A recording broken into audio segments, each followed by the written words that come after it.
All right, guys and girls, I've just heard some very more interesting news on the TV about the AstraZeneca jab. Apparently, it gives people blood clots. Sky News in breaking news in the last few moments. The Metropolitan Police Commissioner has spoken. CARESSIDA, let's hear what she had to say. Well, I'd like to start by saying the events of last week for poor Sarah and her family were absolutely ghastly. Just a horrible, horrible set of events, which I think has touched the whole nation. I know I can speak for my people when I say this incredible strength of feeling of anger and sadness and a real determination to get justice for Sarah. And in the last couple of days, I've been out with my investigation teams, my search teams, my forensics teams, my neighbourhood teams. All the women and men of the Met are outraged at what has happened, and they're working as hard as they can to get justice for Sarah. In that context, none of us would have wanted to see the scenes we saw at the end of yesterday's events. Worth saying, of course, I fully understand the strength of feeling, I think, as a woman, and hearing from people about their experiences in the past and what they feel about what happened to Sarah and what has been going on. I understand why so many people wanted to come and pay their respects and kind of make a statement about this. Indeed, if it had been lawful, I'd have been there. I'd have been at a vigil. And 6 hours of yesterday was really calm and peaceful. Very few police officers around, respectful, people laying flowers, not gathering, and a vigil that did not breach the regulations. Unfortunately, later on, we had a really big crowd that gathered, lots of speeches, and quite rightly, as far as I can see, my team felt this is now an unlawful gathering, which poses a considerable risk to people's health, according to the regulations. A really invidious position for officers to find themselves in, but they then moved to try to explain to people, to engage with people, to get people to disperse from this unlawful gathering, and many, many, many people did. Unfortunately, a small minority did not. The Mayor called those scenes completely unacceptable. The Home Secretary described them as upsetting. When you saw those pictures, did you agree? Did you think it was unacceptable, the way in which your officers acted? I wouldn't have wanted to see a vigil in memory of Sarah end with those scenes. And that's why this morning I said, from what I can tell, I wasn't there, but from what I can tell, my officers in a very difficult position, as they have been again and again in the last year, policing within the coronavirus restrictions, having to uphold the law, having to be impartial, having to be fair, but of course trying to apply common sense and discretion, and if people don't understand the law, trying to help them to understand and engage and speak before we ever turn to any enforcement. But that is why I said we didn't want it to end like that. Let's have a review. So I welcome the fact that this appears now. The Home Secretary, I believe, has asked for the HMI to review it. I've spoken in the day to both the Home Secretary and the Mayor. I'm very comfortable with that, and I think my officers will be as well.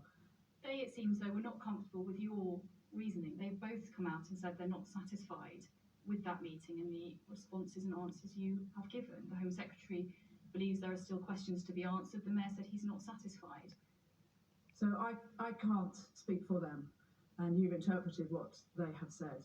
They've said it in statements. What I can say is that I think it would be good for public confidence for this policing operation in the context that it was taking place, and of course, extraordinary strength of feeling that there was at the time, but also given the fact that we're still in a pandemic, unlawful gatherings are unlawful gatherings, officers have to take action if people are putting themselves massively at risk. What we do in one event sets precedent for other events. I am really comfortable that we review what happened. I don't think anybody who was not in the operation can actually pass a detailed comment on the rightness and wrongness of it.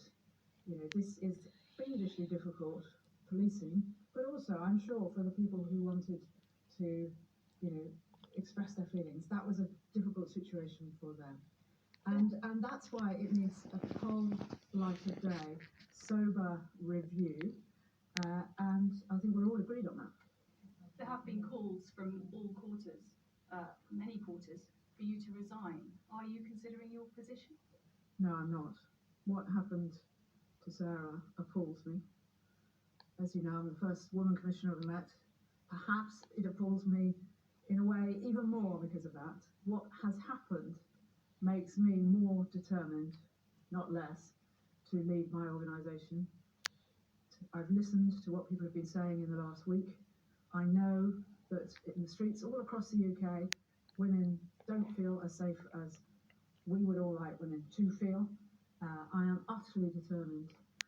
We've done an awful lot in the last 3 years to bring down violence, to, for example, set up our predatory offender units, get nasty, violent, all male, I may say, people arrested and charged for horrible violence against women.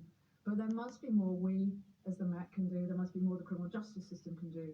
And there must be more that wider society can do to ensure that women can walk around our streets being safer than they are now and feeling safer than they are now.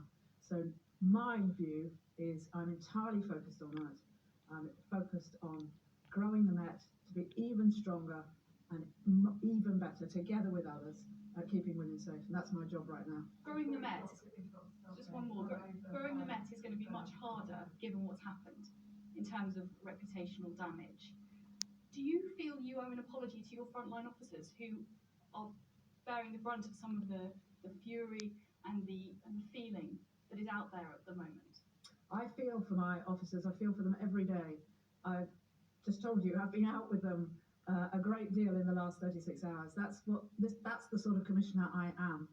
I completely recognise that they are, particularly in this last year, often finding themselves in very, very difficult situations. They are policing during a pandemic. Nobody wants a third wave to happen. It's only a few weeks since the NHS was on its knees. They have a really difficult job. They have to make fine judgments. They often don't have infinite information or all the time in the world. They have to make these really difficult calls. And I don't think anybody should be sitting back in an armchair and saying, well, that was done badly, or I would have done it differently, without actually understanding what was going through their minds. I guarantee that every single officer who was policing last night, like me, would rather we were not in a time of coronavirus. There could be a large, peaceful set of vigils all over the country, and most of them would have been at those vigils. And I guarantee also that my officers up and down London and beyond, if they weren't working, will have been thinking of Sarah at 9:30 last night. They will have been lighting their candles or pausing, and it's something we care about very, very deeply. Thank you. Well, that was the Metropolitan Police Commissioner. Well, Dick, with a very strong do they really care, or is it just the job they're doing? But what I want to know is, and I want to see is, where it says that thing of coronavirus. Because apparently, it gives blood clots, apparently. The AstraZeneca, as the guy was saying. But some people still take the jab. I don't want people to get put off by the jab. It's going to save people's lives, apparently. So, just got to try and find the news channel that I was just watching. Literally. So this is the jab. It talks about blood clots of the coronavirus thing. So takes it very seriously, which is why she has asked the Metropolitan Commissioner for a report on what has happened